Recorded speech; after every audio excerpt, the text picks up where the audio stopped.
आपने देखा होगा कि हरीश चौधरी जी ने एक तामलोर गांव का जिक्र किया था विधानसभा के अंदर के राज्यपाल के अंदर कि एक घर में पानी आ जाता है, दूसरा जो एक नाम भी लिया था पर्टिकुलर, उसका जिक्र किया कि सब इस तरीके से भेदभाव किया जाता है। इस पर क्या सोचते हैं आप? वो मेरे को फ़ोन करके पूछते थे कि बाड़मेर में चुनाव की क्या स्थिति है, आप समझ रहे हैं? तो कम से कम हमारे इस रविंद्र को क्षेत्र लेकर आपने कमेंट्स भी किया था एक सभा के अंदर, आपने बोला था कि बोले इस वृक्ष को ऊपर ले जाना है, पेड़ को ऊपर ले जाना है। देखें, जैसे मैंने आपसे कहा कि मैं पॉलिटिक्स में नहीं हूँ, हाँ, मैं स्पष्टवादी हूँ, मुझे जो ठीक लगता है मैं वो कहता हूँ। हाँ। तो मैंने यदि लगता है कुछ रविंद्र का कदम सही था। देखिए 6 महीने के लिए ये पॉलिटिशियंस अपनी जाति ढूंढ लेते आपने हैं। देखा होगा 24 का चुनाव तो बिल्कुल, बहुत अच्छे से मतलब देखा। 24 के चुनाव में बहुत ज्यादा, आपको नहीं लगता कि बहुत बाड़मेर के लिए ये चुनाव अलग तरीके का चुनाव था? आपकी 2024 के इसी चुनाव के अंदर ट्विटर के ऊपर मैं दिल्ली में था, आ रहा था कि साहब बाड़मेर में तो ये माहौल है कि यहाँ पे तो ऐसे कुत्ते बिल्लों की तरह ये लोग लड़ लेंगे, मर जाएंगे। मेरे पास में लोगों के फोन आए कि आपके यहाँ पे IG तो साहब और हाँ, पूरी फोर्स यहाँ थी तैनात। मैं आपको बताऊं जिस बूथ पे मेरा वोट था वहाँ पे एक साथ इतने सारे पुलिस वाले आए। मैंने कहा क्या हुआ, क्योंकि हमने ट्विटर पे देखा कि यहाँ हंगामा होने वाला है। आपको नहीं लगता कि जब इन तमाम चीजों को लेकर बहस होती है तो ट्विटर पर इस तरीके के कमेंट्स आते हैं, वो फिर कहीं ना कहीं खाई पैदा कर देते हैं, मतलब किसी भी चाहिए आपकी ये बात से मैं बिल्कुल सहमत हूँ। दिनेश जी, होता क्या है, आज से मैं 2010 से ट्विटर यूज़ कर रहा हूँ। ट्विटर 140 शब्दों में हम अपनी बात कहते थे, हम किसी कंट्रोवर्सी की बात नहीं करते थे। अब क्या है, हमने उसे एज अ टूल यूज़ करना शुरू कर दिया। आज चाहे कोई भी सांसद हो या विधायक हो, उन्होंने अपनी बाकायदा सोशल मीडिया की टीम कहीं ना कहीं स्वरूप सिंह खारा और रविंद्र सिंह भाटी की जो लड़ाई है उसका नुकसान है, वो लोग तो सीधे तौर पर ये कहते हैं। आपने कभी इन तमाम चीजों को लेकर इंटरफेयर नहीं किया कि ये तमाम चीजें देखें, जैसे उसका नुकसान है या तो समाज को हो रहा है या उस एरिया को हो रहा है या तमाम चीजों को मुझे लेकर? लगता है कि जैसे मैंने आपसे पहले भी कहा, पर मुझे लगता है कि वो दोनों लोग अपने हिसाब से काम कर रहे हैं, पर यदि लोगों को लगता है कि उसकी वजह से नुकसान हो रहा है तो उन दोनों को बैठ के बात करनी चाहिए। और दोनों अपने हिसाब से काम कर रहे हैं। स्वरूप सिंह जी तब तक काम कर सकते थे जब तक कि वो काबिल है। जिस दिन उनकी काबिलियत खत्म, उनको हटा दिया जाता था। आपने हरीश चौधरी का वो भाषण सुना होगा, ठाकुर और ककुआ वाली कविता, उस वक्त आपके मन में क्या आया? उन्होंने मतलब जिस लहजे में कहा, उन्होंने उसके बाद में उसकी सफाई भी दी, उस पर बहुत बड़ी कंट्रोवर्सी भी हुई। देखिए, मैं जैसे मैंने पहले भी कहा कि पॉलिटिशियंस पे कमेंट करना मुझे सही नहीं लगता, और बहुत बार मुझे लगता है कि पॉलिटिशियन वो बोलते हैं जो उनका वोटर सुनना चाहता है। हमारे यहाँ पे यूथ पॉपुलेशन बाड़मेर में बहुत ज़्यादा है, तो ये जो यूथ पॉपुलेशन है ना, ये आपके उस स्टेटमेंट का एक छोटा सा क्लिप बनाएगी। क्लिप बनाने के बाद सिर्फ उतनी सी चीज़ को वायरल करेगी और आपके नहीं चाहते हुए भी आपकी बात का बतंगड़ बना दिया जाएगा। आजकल एक नया आपने देखा दिनेश जी, इसी पे मैं आपको बताऊं, बाड़मेर में एट्रोसिटी के मुकदमे बहुत होते हैं, है ना, परंतु 90% उसमें से फेक होते हैं। हाँ, तो हमने क्या है, इस कानून को भी ना एक टूल बना दिया है। तो मेरे को लगता है कि अब सजग होने की आवश्यकता है, लोगों को ये बात समझाने की आवश्यकता है कि भाई, जो इंसान इस धरती पे पैदा हुआ है ना, वो सब हमारा है, सब हमारे भाई और बहन हैं। हम बाड़मेर के वो वासी हैं जहाँ कोई जातीय व्यवस्था नहीं थी। क्यों लोग जसवंत सिंह जी को याद करते हैं? देखिए, जसवंत सिंह जी बाड़मेर से सांसद कभी नहीं रहे, पर क्योंकि वो यहाँ के जाए जन्मे थे, उन्होंने यहाँ के लोगों की पीड़ा को समझा और तब अपनी बात संसद के उस पटल पे रखी और ये थार एक्सप्रेस वापस शुरू हुई। आज के समय के अंदर फिट नहीं होता। मैं तो उनसे मिलता हूँ ना, कहता हूँ सर कि थोड़ा सा बट मुझे दिनेश जी लगता है कि मैंने कभी उनके मुंह से ना किसी की बुराई नहीं सुनी, और हाँ, कभी नहीं करते जो आज के नेता करते हैं। हाँ, क्या तो इसका इलाज करना, ये करना, वो करना। राज परिवार की लाइफ स्टाइल में किस तरीके का बदलाव आ गया? लोकतंत्र से पहले तमाम चीजें जो राजशाही हुआ करती थी और उसके बाद अब देखें, सत्ता और शासन का तरीका बदलता है। पहले राजा जो है वो शासन करता था, अब वो का वो काम। बाड़मेर के बारे में आप तमाम मतलब चाहे देश विदेश या जगहों पर जाते हैं, बाड़मेर को लेकर कैसी मेंटेलिटी जो आज से 10 साल 20 साल 25 साल 30 साल पहले, क्या लोग आपको जब फर्स्ट टाइम कहते बाड़मेर, अरे वहां तो पानी की बड़ी दिक्कत होगी, ये कहते, क्या कुछ ऐसा कुछ इंसिडेंट आपको याद आ रहा हो बाड़मेर के बारे में? देखिए, आप बिल्कुल सही कह रहे हैं। जैसे मुझे बहुत जगह पढ़ने का मौका मिला।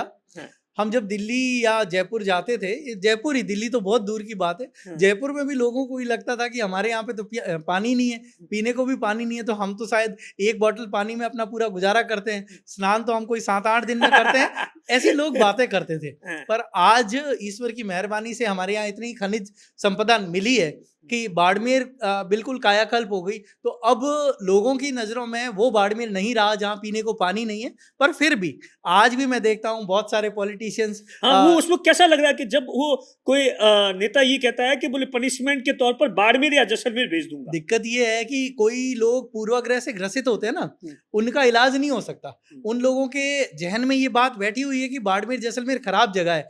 आप देखिए हमारे यहाँ जितने अधिकारी आए हैं, वो यदि यहाँ से गए हैं ना, तो उनकी आंखों में हमने आंसू देखे हैं। वो आंसू इसलिए देखे हैं क्योंकि इतनी अपनायत, इतना अपनत्व, इतना प्रेम जो हमारे यहाँ के लोग लोगों से करते हैं, या हम हमारे यहाँ यदि कोई बाहर से आता है तो उसको भगवान के बराबर मानते हैं। ऐसी अपनायत आपको मैं पूर्ण विश्वास के साथ कह सकता हूँ राजस्थान के किसी और क्षेत्र में नहीं मिलेगी जितनी हमारे यहाँ बाड़मेर या हमारे पड़ोसी जिले जैसलमेर में। क्यों? क्योंकि हमारे यहाँ पे विषम परिस्थितियां हैं, हमारे यहाँ पे डिस्टेंस बहुत ज्यादा है। तो पुराने टाइम में मेहमान हमारे यहाँ बहुत कम आते थे, तो हमारे यहाँ पे हम मेहमान को भगवान के रूप में मानते हैं। बट ठीक है, कुछ पॉलिटिशियंस हैं जिन्होंने अभी तक बाड़मेर नहीं देखा है। मैं तो हमेशा उन्हें, जब भी ट्विटर पे ऐसी कोई चीज देखता हूँ तो मैं तो उनको टैग करके लिखता हूँ कि भाई कुछ दिन आओ, कुछ दिन गुजारो हमारे बाड़मेर में, पता लगेगा आपको कि कैसा स्थान है। तो बाड़मेर के बारे में भौगोलिक परिस्थितियां थोड़ी विकट रही है, इस वजह से मैं मानता हूं कि बहुत सारी परेशानियां रही है। पर आई थिंक सन 2000 के बाद में हमारे यहाँ पे बिल्कुल चीजें बदल गई है।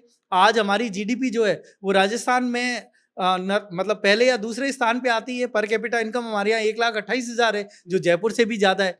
तो जितने भी लोग आज बाड़मेर को कहते हैं कि साहब यहाँ कुछ नहीं है, शायद वो किसी दिन यहाँ आके देखें, उन्हें पता लगेगा। अब आप बाड़मेर के अंदर देखेंगे तो जितना इंफ्रास्ट्रक्चरल डेवलपमेंट अपने यहाँ हुआ है, इतना कहीं और नहीं हुआ। जितना रोजगार इस क्षेत्र ने दिया है, जैसे हम यहाँ आसपास की ऑयल फील्ड कंपनीज की या लिग्नाइट कंपनीज की बात करें, तो जितना रोजगार अलग अलग, मैं ये तो नहीं कहता कि सिर्फ हमारे ही लोगों को मिला है, पूरे हिंदुस्तान के जितने लोगों को यहाँ रोजगार मिला है, राजस्थान में ऐसे बहुत कम जिले होंगे जहाँ इतना रोजगार मिला है। साथ ही साथ यदि हम बात करें यहाँ पे अर्बन लाइफस्टाइल की, तो वो भी बहुत ड्रास्टिकली चेंज हुई है। पर जो हमारे यहाँ समस्याएं हैं, देखिए समस्याएं हैं, हमारे यहाँ पे कॉलेज की अभी तक प्रॉब्लम है। तो मुझे लगता है कि थोड़ा सा हमें उस और ध्यान देना है, क्योंकि अभी तक हमने किस पे ध्यान दिया है? इंफ्रास्ट्रक्चरल डेवलपमेंट पे दिया है, जॉब ओरिएंटेशन पे दिया है, जॉब क्रिएशन पे दिया है। पर अभी तक जो मूलभूत हमारी परेशानियां है ना, उन पे हम ध्यान नहीं दे पाए। पानी सबसे बड़ी समस्या है। देखिए पानी की समस्या है, मैं मानता हूं, पर वो बाड़मेर शहर में नहीं है। आसपास के गांवों में आज भी पानी की समस्या है। समस्या, देखिए हर समस्या का कोई ना कोई समाधान होता है, पर हम समाधान की दिशा में काम नहीं करना चाहते। आज यदि आप बाड़मेर से 30 किलोमीटर दूर चले जाएंगे, जैसे स्पेसिफिकली नहीं तो मैं अभी नाम लूंगा, कल को कंट्रोवर्सी हो जाएगी, बट बाड़मेर से 30 किलोमीटर की डिस्टेंस में ऐसे बहुत सारे गांव हैं जहां आज भी पीने को पानी नहीं है। तो हम मानते हैं कि ये सारी समस्याएं हैं हमारे साथ में, बट मुझे लगता है कि सरकार को भी थोड़ा सा यहाँ की भौगोलिक परिस्थितियों को देखते हुए फैसला करना चाहिए। देखिए मान लीजिए दिल्ली के अंदर पीने के पानी की समस्या है, तो आप वहां पे 1,000 टैंकर भेज दीजिए, शायद आपके पानी की समस्या सॉर्ट आउट हो जाएगी। बाड़मेर में यदि आपने 1,000 टैंकर भेजे, तो भैया सोंदरा कब टैंकर जाएगा और कब वापस आएगा? 200 किलोमीटर दूर भी बाड़मेर जिला ही है। तो मुझे लगता है यहाँ की भौगोलिक परिस्थितियों को देखते हुए सरकार को विशेष राहत पैकेज भी हमें देना चाहिए, ताकि हम लोगों की मूलभूत सुविधाएं जो है वो हम क्रिएट कर सके, मतलब उनको हम हटा सके और उनके लिए हम कुछ काम कर सके। चाहे वो पानी की समस्या हो, चाहे वो कनेक्टिविटी की समस्या हो, चाहे वो अच्छे स्कूल्स की समस्या हो, चाहे वो यहाँ पे अच्छे कॉलेजेस की समस्या हो। अब बाड़मेर का इतने बड़े क्षेत्र में, बाड़मेर के अंदर एक गवर्नमेंट कॉलेज है, सिर्फ एक सरकारी कॉलेज है, उस सरकारी कॉलेज में भी टीचर्स नहीं है, उसके अंदर मिनिस्ट्रियल स्टाफ नहीं है, बिल्डिंग की बहुत ही बुरी स्थिति है। तो हम डेवलप तो हुए हैं, पर यदि कहना हम घर में बैठे हैं, घर में बैठ के यदि हम बात करें, तो हमें बहुत अच्छे कॉलेज की यहाँ आवश्यकता है। गडरा रोड के अंदर हमने कॉलेज बना दिया, टीचर के नाम पे, वहाँ पे कोई नहीं, एक डेपुटेशन पे आपने टीचर लगा रखा है, वहाँ से एक पूरा का पूरा बैच पास आउट हो गया, फर्स्ट सेकंड थर्ड ईयर हो गया। आप सोचिए उन बच्चों ने सच में कभी कॉलेज ही नहीं देखा। तो ये वो चीज़ें हैं जिसके ऊपर हमें आज ध्यान देने की आवश्यकता है, जहाँ हम आज ध्यान दे नहीं पा रहे। हाँ, मैं मानता हूँ कि बहुत सारे लोगों को कॉन्ट्रैक्टरशिप में बहुत अच्छा खासा पैसा मिला, पर जब हम बात बाड़मेर की करें, तो मेरे को लगता है कि हम पीछे किसी को नहीं छोड़ सकते। यदि मेरा भाई आकली में बैठ के प्यासा है और उसे पीने का पानी नहीं मिल रहा, तो मुझे लगता है कि मुझे उसके लिए यहाँ बाड़मेर शहर में बैठ के परेशान होना चाहिए। पानी की बात की तो एक नई कंट्रोवर्सी अभी चल रही है। आपने देखा होगा कि हरीश चौधरी जी ने एक तामलोर गांव का जिक्र किया था विधानसभा के अंदर, के राज्यपाल के अंदर, कि एक घर में पानी आ जाता है। दूसरा जो एक नाम भी लिया था पर्टिकुलर, उसका जिक्र किया कि सब इस तरीके से भेदभाव किया जाता है। इस पर क्या सोचते हैं आप? मेरे को लगता है कि देखिए, मैं क्योंकि पॉलिटिकल लोगों पे वैसे कमेंट नहीं करना चाहता, हाँ। बट फिर भी मैंने जैसा आपसे कहा ना कि हमारे यहाँ पे अभी काम करने के लिए बहुत सारा क्षेत्र है। तो बनस्पत इसके कि हम किसी पे आरोप लगाएं, हमें जो समस्या है ना उसका समाधान करने की कोशिश करनी चाहिए। यदि किसी के यहाँ पे पानी नहीं पहुंचा है तो वहाँ पानी कैसे पहुंचे, हमें इसकी बात करनी चाहिए। तो मुझे लगता है कि किसी तरह की कंट्रोवर्सी में पढ़ के उस चीज को खराब नहीं करना चाहिए। आज यदि पानी एक्स आदमी के पास पहुंचा है और वाई आदमी के पास नहीं पहुंचा है, तो मेरे को लगता है कि ये पूरे सिस्टम का फेलियर है। इसमें हमें पार्टी नहीं देखनी चाहिए, इसमें हमें किसी की जाति नहीं देखनी चाहिए, इसमें हमें ये नहीं देखना चाहिए कि राज्य में किसकी सरकार है या केंद्र में किसकी सरकार है। अरे भाई, हरीश चौधरी भी हमारे हैं और तामलोर जिसकी आप बात कर रहे हैं, आई थिंक आप उसी इंटरव्यू की बात कर रहे हैं, तो इंदु सिंह भी हमारे हैं। तो हमें सबको साथ बैठ के इस पूरे क्षेत्र में पानी कैसे पहुंचे, मुझे लगता है हमें उसकी बात करनी चाहिए। समस्याएं मुझे और आपको सबको पता है, ऐसा कोई नहीं है जिसको पता नहीं है। पर मैं ये दावे के साथ कह सकता हूं कि हमारे यहाँ पे ईश्वर की मेहरबानी से कोई जातिवाद नाम की चीज नहीं है। कैसे नहीं? आप देखो ना, मतलब आप देखो 10-15 सालों से जितने भी पिछले 10 सालों के अंदर चुनाव हुए, तो उसके बाद में कहीं न कहीं दिनेश जी मेरे को एक बात बताएं, हाँ। जब चुनाव होता है उसके 6 महीने छोड़ दीजिए, हाँ। क्या उसके बाद आपने कभी जातिवाद देखा? उसके ये बाद पॉलिटिशियंस जो है ना, मैं तो इनको एक अलग वो मानता हूं कि ये 36 कौम से निकल के 37वीं कौम है जो सिर्फ चुनावों के 6 महीने के अंदर जागृत होते हैं और अपनी अपनी जातियां बना लेते हैं। हाँ। मुझे तो ये समझ में नहीं आता कि हम जो विकसित भारत की बात करते हैं या परिकल्पना करते हैं कि 2047 में हम दुनिया में सबसे अच्छा मुल्क बनेंगे, मुझे ये समझ में नहीं आता कि आज भी यदि हम इन बंधनों में जकड़े रहे तो हम कैसे बात करेंगे। यदि अच्छे इंटेलिजेंट इंटेलेक्चुअल पॉलिटिशियंस ही जाति की बात करेंगे तो फिर पीछे रह क्या जाएगा। हमें आज मान लीजिए कि कोई मेरे से बात कर रहा है और वो गलत कर रहा है, तो हमें उसकी बात को इग्नोर करना चाहिए और उसे ये समझाना चाहिए कि आपको ऐसी बात नहीं करनी है और हम सब एक हैं, हमें तो वो बात करनी चाहिए। बिना मतलब की कंट्रोवर्सी क्रिएट करने से क्या फायदा। पॉलिटिशियंस देखिए 6 महीने के लिए ये पॉलिटिशियंस अपनी जाति ढूंढ लेते आपने हैं। देखा होगा 24 का चुनाव, तो बिल्कुल बहुत अच्छे से मतलब देखा। 24 के चुनाव ने बहुत ज्यादा, आपको नहीं लगता कि बहुत बाड़मेर के लिए ये चुनाव अलग तरीके का चुनाव था? आपकी मैं बात से बिल्कुल सहमत हूँ कि 24 का चुनाव जो था वो बहुत अलग तरीके का चुनाव था। देखिए, यदि आप ढूंढना चाहेंगे ना तो हर चीज में से कुछ पॉजिटिव चीजें भी निकलेगी। 24 के चुनाव ने बाड़मेर को पूरे हिंदुस्तान में फेमस कर दिया। लद्दाख में मेरे कुछ दोस्त रहते थे, वो मेरे को फोन करके पूछते थे कि बाड़मेर में चुनाव की क्या स्थिति है। आप समझ रहे हैं? तो कम से कम हमारे रविंदर को लेकर आपने कमेंट्स भी किया था एक सभा के अंदर, आपने बोला था कि बोले इस वृक्ष को ऊपर ले जाना है, पेड़ को ऊपर ले जाना है। देखें, जैसे मैंने आपसे कहा कि मैं पॉलिटिक्स में नहीं हूँ, मैं स्पष्टवादी हूँ, मुझे जो ठीक लगता है मैं वो कहता हूँ। तो मैंने यदि लगता है रविंदर का कदम सही था। देखें, मैं आपसे क्या कह रहा हूं कि मुझे जो ठीक लगा, उस टाइम की जो स्थितियां थी, अब आज के टाइम में उसको कैसे आंकते आपने? ये 6 महीने कैसे निकले? देखें, पहली चीज तो ये है कि मैं पॉलिटिक्स में नहीं हूं। अब मैं यहाँ आपसे कुछ भी कहूंगा कल उस पर कॉन्ट्रोवर्सी होगी, पर मुझे ये लगता है कि बाड़मेर एक ऐसी जगह है जहां से जसवंत सिंह जी जैसे पॉलिटिशियंस भी हुए हैं, तो यहाँ गंगाराम जी जैसे पॉलिटिशियन भी हुए हैं, हमारे बीच में हेमाराम जी भी हैं, अब्दुल आदि साहब भी हुए। तो मेरे को लगता है हमें इन सब लोगों से सीखने की आवश्यकता है। हम यदि अपने आप को किसी जाति में जकड़ लेंगे या एक क्षेत्र में जकड़ लेंगे या एक दूसरे को अपना प्रतिद्वंदी या दुश्मन समझना शुरू कर देंगे, मुझे लगता है हम गलत रास्ते पे चलना शुरू कर देंगे। मैं पॉलिटिक्स में ये मानता हूं कि आपको चुनाव लड़ना है, जिस पार्टी से आपको टिकट मिलेगी आप उस पार्टी से लड़ेंगे, नहीं मिलेगी तो आप इंडिपेंडेंट भी लड़ेंगे। तो आपको अपनी वो बात है, वो जो मेरे हिसाब से 45 दिन का कोड ऑफ कंडक्ट होता है, तो उन 45 दिन में रिजल्ट आए उस दिन उन सब चीजों को छोड़ दीजिए। आप चाहे सांसद हैं या विधायक हैं, आप सिर्फ अपनी जाति के या अपने उस क्षेत्र के नहीं हैं, आप हमारा रिप्रेजेंटेशन करते हैं। आज मान लीजिए कि रविंदर सिंह जी सेव से विधायक हैं, हरीश जी बायतू से विधायक है, प्रियंका जी बाड़मेर से विधायक है, तो मैं और आप जिनका पॉलिटिक्स से दूर दूर तक कोई लेना देना नहीं है, हम इन तीनों को या आदूराम जी को ले लीजिए, केके जी को ले लीजिए, हम ये 3 4 5 लोग जो भी हमारे विधायक चुने गए हैं, चाहे किसी भी पार्टी से चुने गए हैं, इन सब की तरफ एक आशा भरी निगाहों से देखते हैं। हम ये नहीं देखते कि मैं कांग्रेस में, मैं बीजेपी में या मैं इंडिपेंडेंट। हम ये देखते हैं कि हमारे बाड़मेर की मेडिकल कॉलेज का काम अभी तक पूर्ण नहीं हुआ। आप और मैं अभी इस पॉडकास्ट से पहले यही डिस्कस कर रहे थे। हाँ। तो जब मैं और आप उस आशा भरी निगाहों से हमारे इन नेताओं को देखते हैं, तो मैं और आप तो पॉलिटिक्स जानते ही नहीं है ना। तो जब आम आदमी ये सोच सकता है, तो हमारी ये नेता क्यों नहीं सोच सकते? तो ये नेता अपने आप को किसी एक पार्टी में क्यों जकड़ के रखते हैं? क्यों हमारे बाड़मेर के इस सुपर स्पेशलिटी हॉस्पिटल का काम पूरा नहीं कर देते?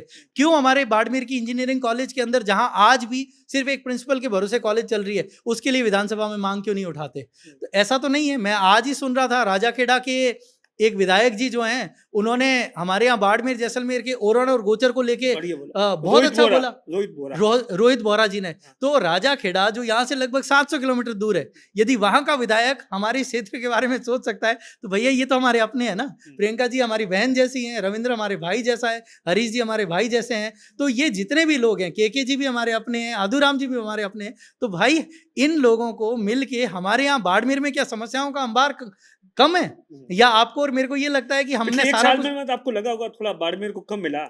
देखिए, मैं तो ये मानता हूं कि हमारे जो पॉलिटिशियंस हैं, इनको हमने आगे कर रखा है। तो ये बाड़मेर से जितने भी विधायक हैं या सांसद हैं, ये उन लोगों की जिम्मेवारी मेरे से और आपसे ज्यादा बनती है। तो यदि आपको और मुझे लगता है कि यहाँ कम मिला है, तो हम तो जनता है भाई, हम तो सवाल करेंगे और हमारे सवालों का जवाब इन पॉलिटिशियंस को देना पड़ेगा। नहीं देंगे तो हम बार बार सवाल करेंगे। और क्योंकि वो मेरे और आपके रिप्रेजेंटेटिव है, मैं और आप संसद या विधानसभा में नहीं गए हैं, तो हमारी और आपकी बात उन्हीं को रखनी पड़ेगी। वो नहीं रखेंगे तो हम बार बार उनसे सवाल करेंगे। तो मेरे को लगता है ये आपस में लड़ने की बनस्पत, आपस में एक दूसरे के ऊपर कमेंट करने की बनस्पत। आपको नहीं लगता कि जब इन तमाम चीजों को लेकर बहस होती है, तो ट्विटर पर इस तरीके के कमेंट्स आते हैं, वो फिर कहीं ना कहीं खाई पैदा कर देते हैं? मतलब किसी भी चाहिए आपकी बात से मैं बिल्कुल सहमत हूं। दिनेश जी, होता क्या है, आज से मैं 2010 से ट्विटर यूज कर रहा हूं। ट्विटर 140 शब्दों में हम अपनी बात कहते थे, हम किसी कंट्रोवर्सी की बात नहीं करते थे। अब क्या है, हमने उसे एज अ टूल यूज करना शुरू कर दिया।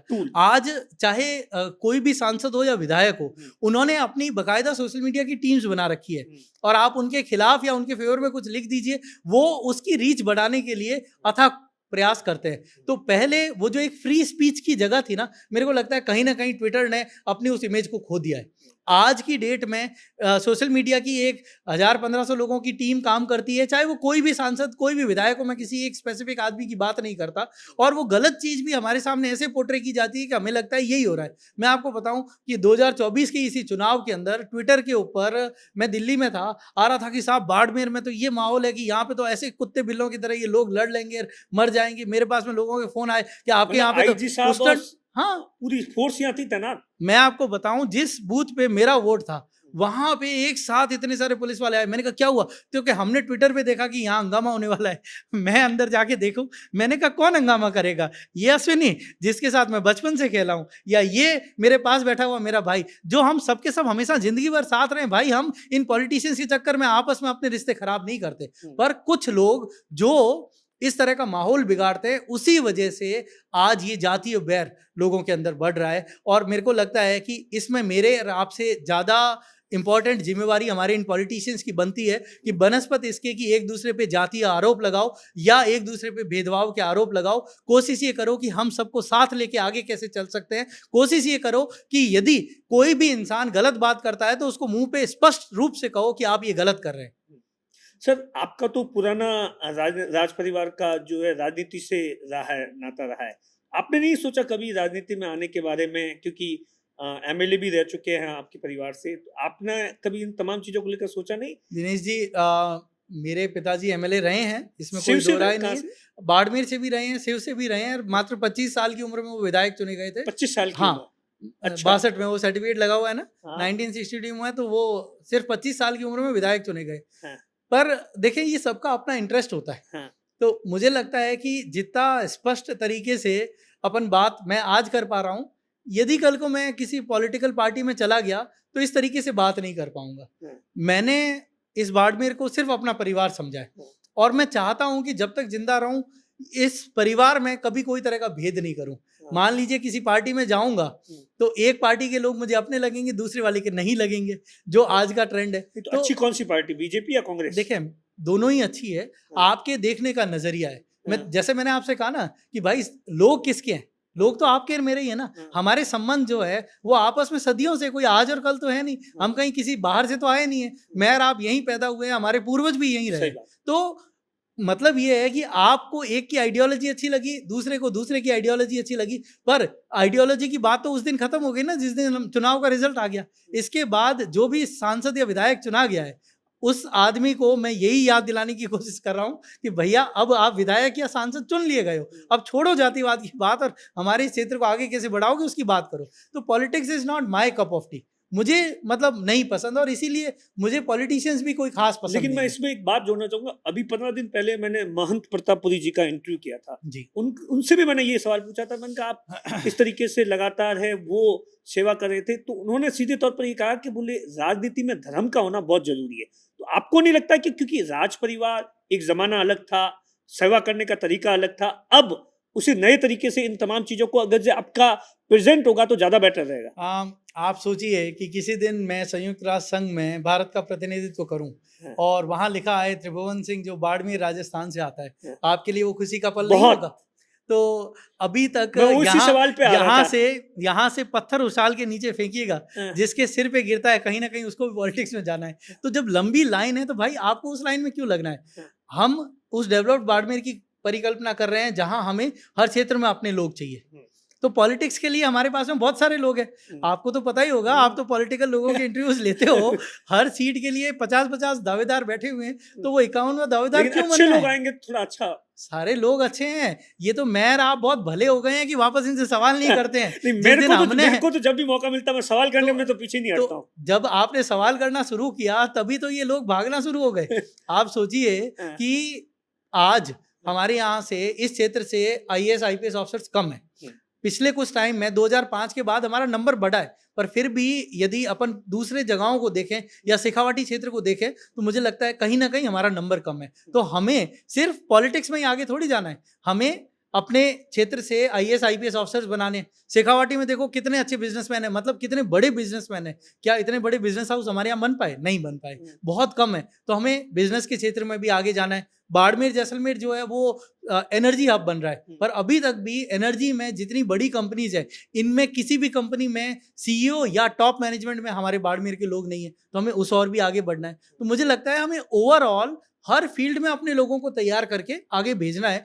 तो पॉलिटिक्स को छोड़ के भी बाड़मेर को आगे बढ़ाने के लिए हमारे पास में बहुत सारे विकल्प हैं, और मेरे को लगता है कि उन्हीं में से किसी एक विकल्प पे मैं काम करने की कोशिश कर रहा हूँ और मैं कर भी रहा हूँ। तो ऐसा नहीं है कि पॉलिटिक्स से कुछ हो नहीं सकता, हो भी सकता है, मैं आपकी बात को डिनाई नहीं करता, पर मेरे को लगता है कि आपके पास में ऑल्टरनेटिव दूसरे ऑप्शंस होते हैं, तो जो आपको सबसे विन विन या जो सबसे ईजी लगे आपको वो चूज करना चाहिए। तो मुझे ये चीज़ पसंद नहीं है जहाँ लोगों से आपको झूठ बोलना पड़े।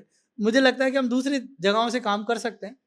लोगों के मन में ये भी एक सवाल होता है कि राज परिवार की लाइफ स्टाइल में किस तरीके का बदलाव आ गया। लोकतंत्र से पहले तमाम चीजें जो राजशाही हुआ करती थी और उसके बाद अब देखें, सत्ता और शासन का तरीका बदलता है। हाँ। पहले राजा जो है वो शासन करता था, हाँ। अब वो का वो काम हमारे ये जनसेवक करते हैं। या सही शब्दों में कहूँ तो राजस्थान में आज ही न्यूज़पेपर में पढ़ रहा था, ब्यूरोक्रेसी कर रही है। ब्यूरोक्रेसी। तो मैंने आज ही न्यूज़पेपर में पढ़ा कि ब्यूरोक्रेसी कर रही है। हाँ। तो मेरे कहने का मतलब है कि डेमोक्रेसी जो है ना, हाँ। मैं डेमोक्रेसी का बहुत बड़ा समर्थक हूँ। मुझे लगता है कि जो आदमी जितना काबिल है उसे उतना सब कुछ मिलना चाहिए। बाड़मेर के क्षेत्र की बात करें तो हमारे यहाँ पे पुराने टाइम में यदि सगे भाई ने भी कोई गलती करी है तो उसको देश निकाला दिया गया है। सगे भाई ने भी यदि कोई गलती करी है तो उसको यहाँ से कहते हैं ना जिला बदर कर दिया है। तो ऐसे हमारे यहाँ हजारों एग्जाम्पल है जो किए गए हैं। सगे भाई ने भी यदि कोई गलती करी है ना, मान लीजिए कि जिस भी तरह की गलती थी तो उसको उस चीज की सजा दी गई है। टैक्स जो था वो भी सब भाइयों पे बराबर था। ऐसा नहीं था कि क्योंकि आप इस परिवार में जन्मे हो तो आपको टैक्स नहीं देना, या आप इस परिवार में जन्मे हो तो आपकी सजा जो है वो माफ हो जाएगी, ऐसा नहीं था। तो बाड़मेर का ये जो आप सोचिए कि आज हम 2025 में इस बाड़मेर की बात कर रहे हैं, मेरे को और आपको ये कहना पड़ रहा है कि रोहिणी में पानी नहीं आया, आप समझे? तो ये बाड़मेर की स्थापना, मेरा परिवार 13वीं शताब्दी से यहाँ रह रहा है। जिस जगह आप और मैं बैठे हुए हैं 16वीं शताब्दी से हम एग्जैक्ट इस जगह पे रह रहे हैं। तो सोचिए हमने 16वीं शताब्दी में हमारे लोग जिंदा क्यों थे? हम इसलिए जिंदा थे क्योंकि हम सब एक दूसरे के साथ थे। हमारे यहाँ पे जातीय व्यवस्था नहीं थी। हमारे यहाँ पे दिनेश जी अपना काम करते थे, त्रिभुवन सिंह अपना काम करते थे। दिनेश जी के ऊपर एक रिस्पॉन्सिबिलिटी थी, त्रिभुवन सिंह पे दूसरी रिस्पॉन्सिबिलिटी थी। दिनेश जी अपना काम नहीं करते थे तो उनको वहां से हटा दिया जाता था, तो वो की वो चीज त्रिभुवन सिंह के साथ भी थी। यदि वो अपना काम नहीं करेगा तो उसको भी वहां से हटा दिया जाएगा। सेना के अंदर हर जाति के लोग होते थे और वो तब तक काम कर सकते थे जब तक कि वो काबिल है। जिस दिन उनकी काबिलियत खत्म, उनको हटा दिया जाता था। तो ये का ये सिस्टम है। तब वो राजा करता था, आज के टाइम में हमारे यहाँ पॉलिटिशियंस या ब्यूरोक्रेसी करती है। तो इसीलिए बाड़मेर के इस क्षेत्र में आपको एक एग्जाम्पल ऐसा नहीं मिलेगा जहां किसी के साथ में कोई अलग तरह का व्यवहार या सौतेला व्यवहार किया गया हो। मेरे को एक बात बताइए कि हम ऐसी विषम परिस्थितियों में रहते थे जहां आप और मैं एक दूसरे का साथ नहीं देंगे तो हम दोनों ही जिंदा नहीं रहेंगे। तो बाड़मेर की 1891 का सेंसेक्स हमारे पास है, उसके हिसाब से लगभग 91,000 के आसपास हमारी पॉपुलेशन थी। ये 91,000 वो लोग हैं जो एक दूसरे पे 100% डिपेंडेंट थे। हमारे यहाँ बार्टर सिस्टम हुआ करता था। तो हमें अनाज पैदा करने वाला वो किसान इतना पसंद था क्योंकि हमें पता था 4 साल में एक बारिश होती है। इस बारिश में वो यदि किसान का हम ध्यान नहीं रखेंगे तो भैया अगले 4 साल खाएंगे क्या? तो हमारे यहाँ पे ये जितने भी 36 कौम के लोग वो एक दूसरे से सदियों से जुड़े हुए हैं और शायद यही कारण है कि सन 2025 के अंदर भी हम एक दूसरे की तरफ जब देखते हैं ना, कहते हैं हमारे अंदर आंखों की शर्म है। आज मान लीजिए ट्विटर या फेसबुक पे हम किसी के खिलाफ कुछ लिख देते हैं, पर यदि वो इंसान सामने आ जाए तो हम शर्म से अपने चेहरा झुका देते हैं यदि हमने कुछ गलत लिखा है। ऐसा लोग ये भी जानना चाहते हैं कि सब आज के समय के अंदर है वो आप या जो इतनी बड़ी lifestyle income of the source क्या होता है? नहीं, जैसे आज मान लीजिए मैं सरकार मतलब के ऐसे लोग किसी जानना हाँ, चाहते हाँ, हैं। बिल्कुल मैं सरकार के एक उपक्रम में काम कर रहा हूँ, उसकी हाँ, वजह से नहीं बता पाऊंगा। तो हाँ, ऑब्वियसली मेरा एक पैकेज है, मुझे वो पैकेज मिलता है, मैं सरकार के लिए काम करता हूँ। हाँ, जो जिस ऑर्गेनाइजेशन में काम करता हूँ मेरे ब्रेड एंड बटर का ध्यान रखती है। हाँ। फिर मेरे पास में अलग अलग फार्मिंग है, बहुत सारी दूसरे सोर्स ऑफ इनकम है जहाँ से मुझे इनकम आती है। बिना इनकम के अपन क्या कर पाएंगे? हाँ। तो आज मान लीजिए मैंने बहुत जगह पढ़ाई करी, पर यदि मेरी सोर्स ऑफ इनकम नहीं होगी तो आज जो लाइफस्टाइल है उसको मैं मेंटेन कैसे कर पाऊंगा? मेरे पास में यहाँ बहुत सारा स्टाफ है, मुझे जरूरत किसी की नहीं है। आज मान लीजिए मैं जयपुर या दिल्ली चला जाता हूँ ना, तो अपना काम मैं खुद करता हूँ, पर ये वो सदियों से हमारे साथ जुड़े हुए लोग हैं जिन्हें मैं बाहर नहीं कर सकता। मेरे यहाँ पे एक बुजुर्ग है जिसकी उम्र 98 ईयर्स है, तो मैं उस आदमी को ये नहीं कह सकता कि मुझे आज आपकी जरूरत नहीं, आप चले जाइए। वो सदियों से मेरे साथ है। मैंने मेरे सगे भाई से भी ज्यादा उस इंसान को देखा है। उस इंसान ने अपने परिवार से ज्यादा मेरी कदर करी है। तो मैं उस इंसान को कैसे इस उम्र के पड़ाव पे ये कह दूं कि आप चले जाइए? तो ऐसा भी बहुत सारा स्टाफ है जिसे मुझे मेंटेन करना पड़ेगा, चाहे मुझे जरूरत हो या नहीं हो। ये सदियों से जुड़े हुए वो परिवार है जिनका लालन पालन मेरे ऊपर है, और मैं बहुत ही गर्व से कहता हूँ कि मेरे परिवार ने भी इनकी रखी है और मैं भी रखूंगा, और जब तक संभव हो सका करने की कोशिश करूंगा। ऑब्वियसली हर साल आपका खर्चा बढ़ता जाता है, तो इसीलिए तो मेहनत कर रहे हैं। तभी तो आपसे कह रहा हूँ ये नेतागिरी वेतागिरी में कोई मतलब नहीं है। अच्छी जगह काम करो, 2 रुपए कमाओ, अच्छी जगह पढ़ाई करो जिससे आपका एक अच्छा पैकेज हो। पर आपके माध्यम से मैं अपने सभी भाइयों से यही कहूंगा कि हमें अच्छे से अच्छे इंस्टीट्यूट में पढ़ना है। पढ़ने के लिए आपको अमेरिका तक जाना पड़े जाइए, पर एक दिन वापस लौट के इस बाड़मेर आना है। इस बाड़मेर को मत भूलिएगा, इस जमीन को मत भूलिएगा। क्यों? क्योंकि यहाँ की जो समस्याएं हैं, इन समस्याओं का समाधान कोई और करने के लिए दिल्ली से नहीं आएगा।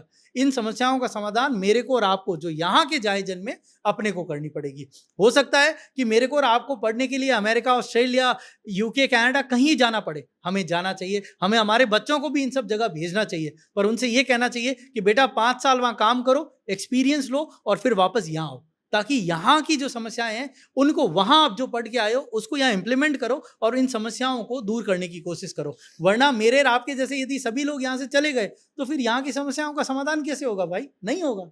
आपने हरीश चौधरी का वो भाषण सुना होगा, ठाकुरों का कुआं वाली कविता। उस वक्त आपके मन में क्या आया? उन्होंने मतलब जिस लहजे में कहा, उन्होंने उसके बाद में उसकी सफाई भी दी, उस पर बहुत बड़ी कंट्रोवर्सी भी हुई। देखिए मैं जैसे मैंने पहले भी कहा कि पॉलिटिशियंस पे कमेंट करना मुझे सही नहीं लगता, और बहुत बार मुझे लगता है कि पॉलिटिशियन वो बोलते हैं जो उनका वोटर सुनना चाहता है। तो मैं पॉलिटिशियन से हमेशा यही गुजारिश करता हूँ कि भैया आपका वोटर यार 6 महीने पहले सुनेगा। पूरे हमारे 4.5 साल ऐसे कोई तरह के कमेंट करके खराब नहीं करना चाहिए। दूसरा, एक मैच्योर पॉलिटिशियन को मेरे को लगता है कि हर तरह के कंट्रोवर्शियल स्टेटमेंट से दूर रहना चाहिए। मुझे नहीं पता कि उन्होंने किस कंटेस्ट में कहा था, बट यदि मेरे कुछ भी कहने से, चाहे वो कितना ही अच्छा हो, किसी की भावना को ठेस पहुंचती है तो एज अ कहते हैं ना कि एक अच्छे नागरिक होने के नाते हमें किसी भी कंट्रोवर्सी से दूर रहने की हमेशा कोशिश करनी चाहिए, स्पेशली यदि मेरे द्वारा कहे गए किसी भी शब्द से किसी समुदाय को आघात पहुंचता है, चाहे वो कोई कविता ही हो। मैंने पढ़ा है, वो वैसे एक कविता थी, किसी ने लिखी थी, मैं नाम भूल गया हूँ। तो यदि मेरे द्वारा कहे गए किसी भी चीज से किसी का कोई, अब देखिए जब कोई लेखक कविता लिखता है ना, उसका मतलब अलग होता है ना। जैसे आज मान लीजिए कि उसने 4 लाइनें लिखी, उस 4 लाइनों का मतलब जो है वो 4 पन्नों में है। पर मेरे और आपके जैसा आदमी जिसको कविता का कोई लेना देना नहीं, हम सिर्फ उन 4 लाइनों को ही देखते हैं, हमें उसका सारांश समझ में नहीं आता। तो या तो उस पूरी बात का सारांश समझाइए, वरना ऐसी चीज से दूर रहने में फायदा है जिसकी वजह से कल को किसी को कोई तरह की समस्या हो सकती है, ऐसा मुझे लगता है। फिर देखिए ये पॉलिटिशियंस है भाई, पॉलिटिशियंस अपनी बात करते हैं, बट मुझे लगता है कि एज अ आम आवाम, बाड़मेर की जनता बाड़मेर के पॉलिटिशियन से यही एक्सपेक्ट करती है कि भैया हमें आपस में मत लड़ाइए, ऐसा कोई स्टेटमेंट मत दीजिए जिससे कि किसी भी तरह का कोई जातीय बैर बढ़े। फिर क्योंकि हमारे यहाँ पे यूथ पॉपुलेशन बाड़मेर में बहुत ज़्यादा है, तो ये जो यूथ पॉपुलेशन है ना, ये आपके उस स्टेटमेंट का एक छोटा सा क्लिप बनाएगी, क्लिप बनाने के बाद सिर्फ उतनी सी चीज़ को वायरल करेगी और आपके नहीं चाहते हुए भी आपकी बात का बतंगड़ बना दिया जाएगा, जो बात सही नहीं है। तो पॉलिटिशियन जो होता है, मेरे को ये लगता है कि वो समाज का रिप्रेजेंटेटिव है। तो समाज के रिप्रेजेंटेटिव का काम ये है कि वो 36 कौम को साथ लेके चले, न कि उसकी आवाज से कोई भी एक कौम जो है वो नाराज हो। तो ऐसी चीजों लेकिन से दूर आज भी रहना आप चाहिए। देखिए ना, जातिवाद को लेकर तमाम तरीके से किस्से कहानियां सामने आती है। दलितों को लेकर आज भी गांव ढाणी के अंदर आप केस सुनते होंगे, यहाँ तक कि कभी आजकल एक नया आपने देखा होगा। दिनेश जी, इसी पे मैं आपको बताऊं, बाड़मेर में एट्रोसिटी के मुकदमे बहुत होते हैं, है हाँ, ना, हाँ, परंतु 90% उसमें से फेक होते हैं। हाँ, तो हमने क्या है, इस कानून को भी ना एक टूल बना दिया है। तो मेरे को लगता है कि अब सजग होने की आवश्यकता है, लोगों को ये बात समझाने की आवश्यकता है कि भाई जो इंसान इस धरती पे पैदा हुआ है ना, वो सब हमारा है, सब हमारे भाई और बहन है। हम बाड़मेर के वो वासी हैं जहाँ कोई जातीय व्यवस्था नहीं थी, चाहे किसी भी इंसान का जन्म किसी भी जाति में हुआ, वो मेरा और आपका भाई है, इसको भाई मानना पड़ेगा। आप नहीं मानेंगे तो वक्त आपको सिखा देगा। कहाँ हम अपनी कंपैरिजन करते हैं कि भाई हम तो अमेरिका से आगे जाएंगे, ऐसे ऐसे जाएंगे हम आगे। नहीं तो आप देखो ना, फिर कभी आप देखिए दलित, अभी आपने देखा होगा कि कोई शादी को लेकर घोड़ी लेकर निकलता है तो उसके लिए बहुत सारे पुलिस वाले तैनात कर। बिल्कुल, मैं अभी इस आपको नहीं चीज लगता के इन तमाम चीजों को मैं लेकर? इस चीज के बिल्कुल खिलाफ हूँ, और ऐसे जो चीजें, जो लोग इस तरह की हरकत करते हैं, उन लोगों के खिलाफ सरकार को स्ट्रिक्ट एक्शन लेना चाहिए। साथ ही साथ समाज के जो सजग लोग हैं, उनको भी इन जैसे लोगों के खिलाफ एक्शन लेना चाहिए कि यदि कोई भी, जैसे मैंने अभी अपन बात कर रहे थे कि कोई भी व्यक्ति, चाहे वो नेता हो चाहे वो आम आदमी हो, किसी समाज के विरुद्ध कोई भी तरह की टिप्पणी करता है या करती है, तो हमें सबको एकजुट होके उसके खिलाफ आवाज उठानी चाहिए। यदि कोई भी, चाहे वो मैं हूं, चाहे आप हो, चाहे वो पॉलिटिशियन है, यदि किसी भी समाज को तोड़ने की बात करता है या किसी भी समाज के खिलाफ टिप्पणी करता है, तो मेरे को और आपको साथ खड़े होके उसे मुंह पे बोलना चाहिए कि आप ये गलत कर रहे हैं, ये हमारी यहाँ की संस्कृति नहीं है। इसीलिए वापस अपन उस बात पे आते हैं कि होलिका के जैसे त्योहार हमें मनाने चाहिए, ताकि हमारे बीच में, समाजों के बीच में, लोगों के बीच में कभी भी ये गैप नहीं आए। ये गैप आया तभी तो ऐसी हरकतें होनी शुरू हुई। तो ये पांचों उंगलियां बराबर नहीं है, सभी मेरे और आपके जैसे नहीं हो सकते। मेरे अंदर भी 10 ऐब होंगे, आप में भी एक आध ऐब होगा। तो मुझे लगता है कि हमें उस ऐब को छोड़ के जो मेरे और आपके अंदर अच्छी चीज है, उस अच्छी चीज की बात करनी चाहिए। थार एक्सप्रेस को लेकर आप देखिए बंद पड़ी है, ये एक अपने आप में इस इलाके के लोगों के लिए कितना बड़ा, क्योंकि पहले तो जसवंत सिंह जी थे तो वो तमाम चीजों को लेकर एफर्ट्स करते थे। मुझे लगता है कि थार एक्सप्रेस का ये जो मुद्दा है, ये बहुत ही मतलब कहते हैं ना, सेंसिटिव मुद्दा है और हमारे यहाँ के लोगों के दिल से जुड़ा हुआ मुद्दा है। पर ये इसके साथ वही हो रहा है जो पानी की वजह से हमारे साथ हो रहा है। दिल्ली में बैठे हुए इंसान को फर्क नहीं पड़ रहा कि भैया बाड़मेर में पानी कैसे पहुंचेगा। वहां बैठ के वो एसी कमरों में बैठ के तय कर देते हैं, हम नदियां जोड़ देंगे, ये कर देंगे, वो कर देंगे। वो का वो चीज यहाँ थार के साथ हो रही है। दिक्कत ये है, मैं मानता हूं कि देश की आंतरिक सुरक्षा या बाहरी सुरक्षा सबसे ज्यादा इंपॉर्टेंट है, पर वहां हम ये भूल जाते हैं कि बाड़मेर में गडरा के अंदर रहने वाला, चाहे वो राजपूत हो, चाहे वो जाट हो, चाहे वो मेघवाल हो, चाहे वो मुसलमान हो, वो गरीब आदमी जिसका रोटी और बेटी का रिश्ता है, कहते हैं ना, तो आज ऐसे बहुत सारे परिवार हैं जिनकी बेटियां उधर पाकिस्तान में ब्याही 3700 हुई हैं। किलोमीटर दूर जाता है। बिल्कुल, तो ये बहुत ही गलत है। बट अब क्या करें कि वहां दिल्ली से कोई टीम आके यहाँ पे ये तो नहीं देखती। जब थार एक्सप्रेस का नाम आता है तो हमारे मंत्रालय ये कहते हैं कि भाई थार एक्सप्रेस शुरू कर दी तो इससे तो टेररिस्ट आना शुरू हो जाएंगे। अरे भाई टेररिस्ट आएंगे तो आप अपनी फोर्स बढ़ाइए, आप अपने कस्टम वालों को एक्टिव कीजिए, आपके पास में बहुत सारी एजेंसीज हैं उनको डिप्लॉय कीजिए। पर सरकार का दायित्व क्या बनता है कि यहाँ रहने वाले हर आम और खास इंसान को उसके जो राइट्स हैं वो मिलने चाहिए। आप सोचिए 5 किलोमीटर सामने बॉर्डर पे उन्होंने अपनी बेटी दे रखी है, उसको 3700 किलोमीटर घूम के आना पड़ता है। चलो वो घूम के भी आ जाए, पर इतना ऐसा? वक्त नहीं है, इतना पैसा नहीं है। ये थार एक्सप्रेस मात्र 400 रुपए में इस पिता को अपनी बेटी से मिलवा देता था। हमारे यहाँ ऐसे बहुत सारे एग्जाम्पल है। 99% इस थार एक्सप्रेस से वही लोग जाते थे जो बहुत ही गरीब तबके से थे। बारात आती थी, शादियां होती थी, क्योंकि तमाम चीजें। 90s आई थिंक 92 तक तो यहाँ कोई फेंसिंग थी नहीं। हाँ। तो लोगों का आना जाना बिल्कुल अनवरत रूप से जारी था। तो इस वजह से, और दूसरा पाकिस्तान के अंदर हिंदुओं की जनसंख्या मात्र 2% है। आप सोचिए वो पाकिस्तान में जो हमारे हिंदू भाई बैठे हुए हैं वो लोग अपनी शादी कहाँ करेंगे? हाँ, उन्हें शादी करने के लिए यहाँ हिंदुस्तान आना पड़ेगा। वहां भी तो हमारे तरह ही गरीब लोग होंगे ना। तो जब हम बात करते हैं कि साहब हिंदुस्तान जो है वो पूरे दुनिया पे राज करेगा, तो मुझे लगता है कि वहां बैठे हुए यदि कोई दबा कुचला आदमी जो हमारे परिवार का है, या वो 2% आबादी जो पाकिस्तान में बैठी हुई है, उनकी चिंता हम क्यों नहीं करते? मुझे लगता है उनकी हमें चिंता करनी चाहिए। सरकार को यहाँ आके ऑन ग्राउंड देखना चाहिए कि ये थार एक्सप्रेस हमारे यहाँ के इमोशन का मुद्दा क्यों है, क्यों लोग जसवंत सिंह जी को याद करते हैं। देखिए जसवंत सिंह जी बाड़मेर से सांसद कभी नहीं रहे, पर क्योंकि वो यहाँ के जाए जन्मे थे, उन्होंने यहाँ के लोगों की पीड़ा को समझा और तब अपनी बात संसद के उस पटल पे रखी और ये थार एक्सप्रेस वापस शुरू हुई। मुझे लगता है आज हमारे सांसद महोदय को महती आवश्यकता है कि हमारे यहाँ के लोगों की आवाज बने। और मैं तो माननीय मुख्यमंत्री जी से भी यही अनुरोध करूंगा कि भाई आप तो राजस्थान में ही हैं, आइए देखिए। त्रिभुवन सिंह को यदि कभी, मेरे को वैसे जाना भी नहीं है, बट यदि मुझे जाना हुआ तो मैं तो फ्लाइट लेके चला जाऊंगा। परंतु मेरे परिवार का एक साथी जो बॉर्डर के क्षेत्र में बैठा हुआ है, उसके लिए वो 400 रुपये भी उधार मांग के जाता था कि यार 400 रुपये की टिकट है, 400 रुपये यदि मुझे कोई दे दे तो मैं मेरी बच्ची से या मेरे बेटे से या किसी से मिल के आ जाऊंगा। तो मुझे लगता है कि हमें उन सभी लोगों की आवाज़ बननी चाहिए, आपको भी उनकी आवाज़ बननी चाहिए। और ऐसे लोग जिनके वहां रिश्ते हो रखे हैं या जिनकी बेटियां यहाँ हैं, ऐसी बहुत सारी बेटियां हैं जो पाकिस्तान से यहाँ आई हुई है, उन्होंने वापस अपने माता पिता को नहीं देखा। ऐसे माता पिता बहुत हैं जिनकी बेटियां वहां गई हैं, उन्होंने उनको नहीं देखा। तो मुझे लगता है कि ये जितने भी हमारे शरणार्थी भाई यहाँ आए हुए हैं, इनकी आवाज को ध्यान में रखते हुए सरकार को थोड़ा सा रिलैक्सेशन देते हुए इस थार एक्सप्रेस को वापस शुरू करना चाहिए। मैं जब इंटरव्यू करने आ रहा था तो मेरे कुछ दोस्त मिले, उनसे मैंने जिक्र किया कि मैं आपका पॉडकास्ट करने आ रहा हूँ। तो उन्होंने कहा कि ये 2 सवाल है जो जरूर पूछना। पहला सवाल था कि 14 के अंदर जसवंत सिंह जी चुनाव लड़े, 19 के अंदर मानवेंद्र सिंह जी चुनाव लड़े और उसके बाद में 24 के अंदर रविंद्र सिंह चुनाव लड़े।